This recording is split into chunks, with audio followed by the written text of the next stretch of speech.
Today I'm going to kind of give you an example of a model lesson. Obviously we're on a block schedule, so being on a block schedule, times can get very, very long, especially if you're lecture based, which, I still think in my instance and some of your instances, social studies, you can be lecture based, but if you split it up, things can be good. So I say all that to say this, if a student comes into the classroom, what we want to do usually is give some sort of bell ringer activity. In this particular case, I'll do an online quiz.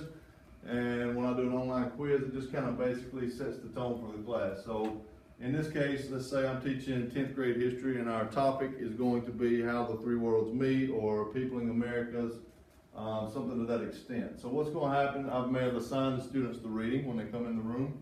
From the night before, they come in, and at that point in time, I'm going to give them a quiz based on that reading. And that quiz will be, objective, so it will be a formative assessment. We'll evaluate the quiz and then we'll turn around and go back over it. At that point in time, what I like to do is set the class in motion by giving them something like a KWL chart. And basically, if you don't know what that is, it's what you know, what you want to know, and what you learn. So we'll use this KWL chart for the course of the class. Now, once that KWL chart, my assignment will be, what do you know? That should be everything they've covered in their reading and everything that's been discussed up to that point. What they want to know is maybe questions that they've drawn from the night before. It may be questions that they have just off the cuff of their hand. It happens like that in classes. We know, make them teachable moments and things like that. So the next thing we'll do after we start the KWL chart is do a reading discussion. So we'll discuss what happened in the reading, who was, what the setting was, obviously. And most of this is textbook. Some of it we try to give both points in the reading. So in this case, we might do Howard Zinn, who is more left-leaning in his writing, and then we'll turn around and do maybe something like a Patriots History of the U.S., which is more right-leaning. So we'll compare the two once we discuss it, and I like to do that through the discussion process by a series of questions. What do you think here? Allow students to take a little ownership in what they've done and as far as what they've read. So once we go through the reading process, I allow for any questions to be asked at that point in time. You're looking at about a time frame of 20 minutes, maybe tops. I don't like to spend a lot of time, but just enough to kind of get the class flowing. From that, we'll go directly, and remember they get their KWL chart right in front of them. We'll go directly into a lecture, usually PowerPoint, something like that.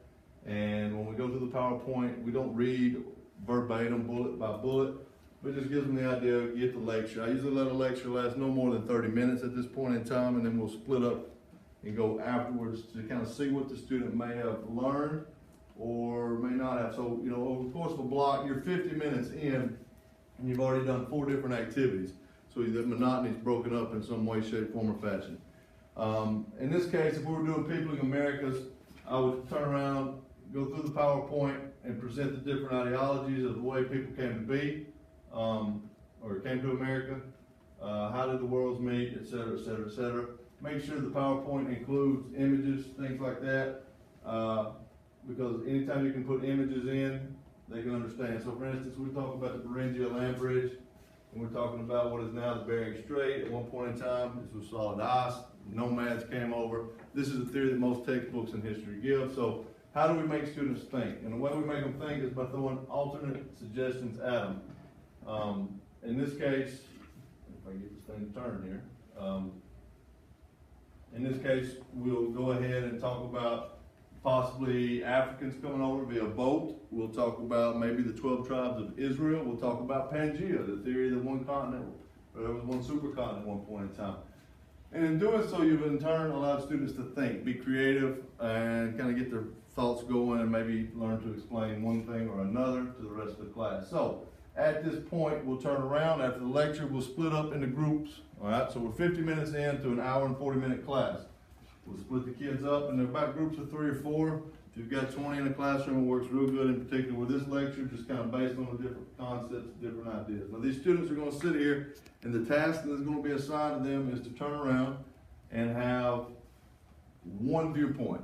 You select the viewpoint for that student, and that group is responsible for coming up with 3 supporting arguments and then 1 oppositional argument for any of the other 3 theories of the way people came to the Americas. So In turn, you've allowed them to gather support, you've allowed them to take ownership in something, and now, again, you've broken up the monotony. So this takes about another 30 minutes, so you're at about 1:20, maybe 1:25 with transition time. Once you get through the transition time, you've got about 15 minutes left. If you go a little over, fine, you can make it work, but if you plan it out, you should be fine. What I like to do is bring everybody back, kind of into my domain, and I usually give one culminating statement. In this case, I would say, bottom line, guys, nobody understands and can specifically state how people came to the Americas. So since nobody can explain that, what I'll do is turn around and tell them, hey, they can be a historian, they can be whatever they want to be, some sort of motivational something, makes teaching fun, right? So after that, we'll finish up with KWL chart because they should have been completing this as we go. And we'll lastly tell them to write down 2 statements that they've learned for the day. And upon completion of that, they'll go back to the online quiz, and then I'll have an exit ticket that's up there. Usually it's 3 questions, and those 3 questions, 2 of them being true, false, and the third thing being, what was the most interesting thing you learned today? So again, over the course of a block, it seems like a lot, but if you plan your time wisely, things can go very, very well for you. Have any questions? Good.